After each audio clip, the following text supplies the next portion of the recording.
We've seen fireworks unlike any we've seen before in the Big East Baseball Championship, driven by Jeep. Seton Hall got it started. Creighton rallied, though, to shock them. And that potentially a foreshadowing for the Jays. On Thursday night, St. John's found the clutch hitting from experienced players.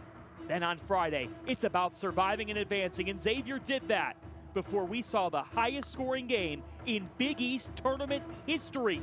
Creighton 17, St. John's 13. The Jays, good reason to dance. Earlier today, Jake Shepsky a dagger. The Musketeers advancing to their fourth Big East title game in 6 years. On the other side is Creighton, and the title tilt starts right now.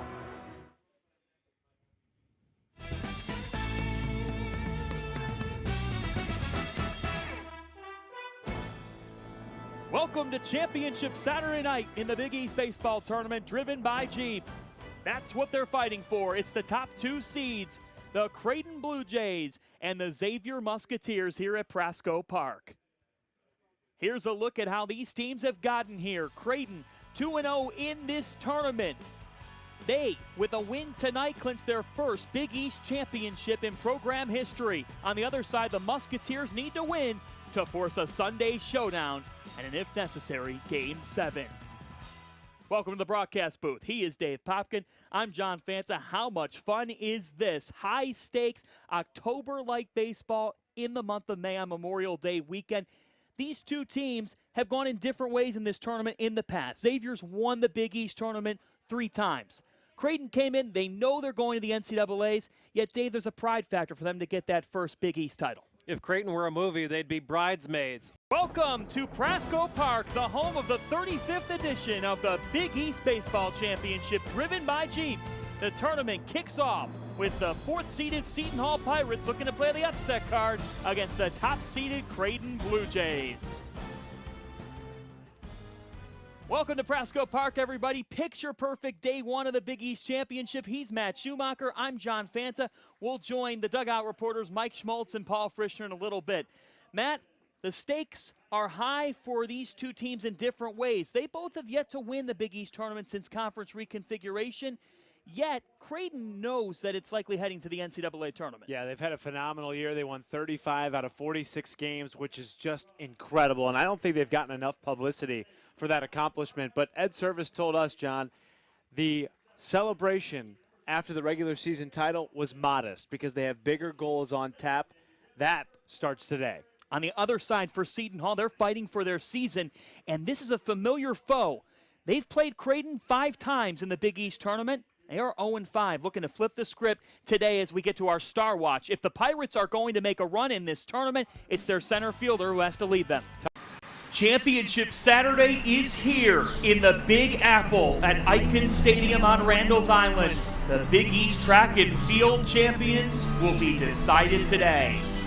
Photo finishes, high drama, and tons of emotion on display on Friday through the prelims, field events, and even a couple of finals.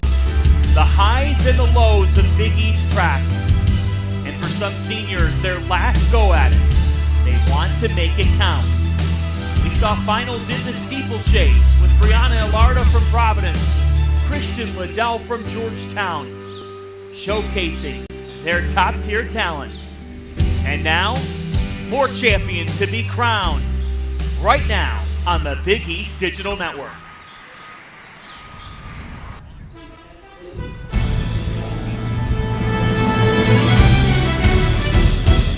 The New York City skyline overlooks Eichen Stadium here on Randall's Island. We are in the Big Apple for the 2019 Big East Track and Field Championships, driven by Jeep, right here on the Big East Digital Network. So glad that you're spending your Saturday with us, everybody. He is Matt Schumacher. I'm John Fanta. Megan Caffrey will have interviews with the winners throughout the afternoon. She is trackside with the latest on that. Matt, we've got champions to be crowned today. You are a former Butler hurdler, and you know what's going through these athletes' minds. So how are they handling this right before competing for titles? It's just such an exciting day, perhaps the most exciting day in a young track athlete's season. This is the day that everyone works for. It's the day that they have in their minds when fall training starts back in August and September. The way you handle it is by doing exactly what you've done to get yourself to this point all season long. You don't change the routine today. It's all about muscle memory. We have some drama on the men's leaderboard. Marquette and Villanova are tied with each other at 76 points. Butler not far behind. Really an exceptional performance by the Butler Bulldogs on